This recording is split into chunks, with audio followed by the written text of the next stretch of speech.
Often, knowing your items are going to a good home can be motivation enough to let them go. Sometimes it's not enough.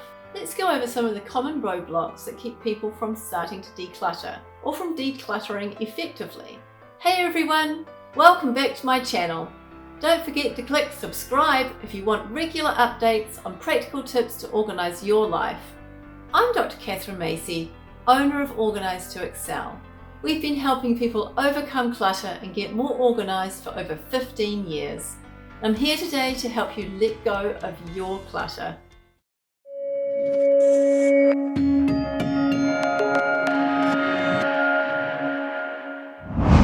I hope they'll help you on your organisation journey. And if you're struggling with something or have a question, leave me a message in the comments. Gifts. Gifts can be a sticking point for decluttering. You may feel someone would be disappointed if they found out you let go of their gift. But let me frame it this way. The person giving you the gift hoped you would enjoy it. If you're not enjoying it anymore, the gift no longer serves its purpose. When someone gives you a gift, the gift becomes yours to do with what you want, including letting it go. There's no contract binding you to keep things past their point of use, so if a gift has outstayed its welcome, it's time to pass it on.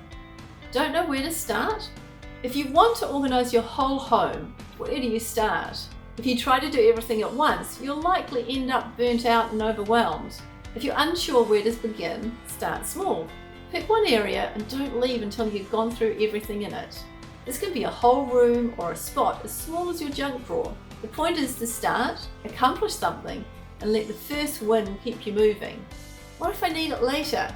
It's one thing to keep 6 tubs of ice cream in your freezer when you're hosting a big birthday party next week. It's another thing to keep 6 tubs of ice cream in your freezer for months, worried a birthday party might spring up out of nowhere. But I might need it mentality is counterproductive.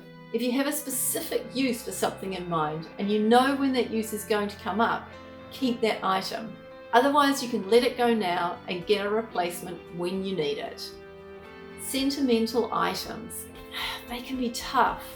They're things you really connect with and may bring lots of memories and feelings. It's best to tackle sentimental items when you've built up momentum on other things. When it comes to decluttering sentimental items, the point is to keep the memories, not the stuff. The ways I do that are keeping one. If you're holding on to every stuffed animal from your childhood bedroom, your grown-up bedroom might be a little crowded.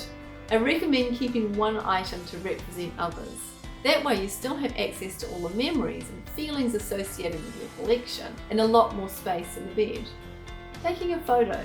Say you're holding on to an old record player. It takes up a lot of space and doesn't even work anymore. You can keep the memories by taking a nice photo of it before you let it go. You can keep an album with these kinds of pictures in it and have a way to enjoy those memories for years to come. And say goodbye. Sometimes it makes more sense to have a meaningful goodbye with something you love, but no longer use. That will solidify the item in your memory and let you free up space in your life for new things. What trips you up when you try to declutter? Comment below. Organise to Excel, practical solutions for everyday issues. Subscribe, get more updates on our Facebook page, follow us on Instagram and visit our website www.organisetoexcel.com.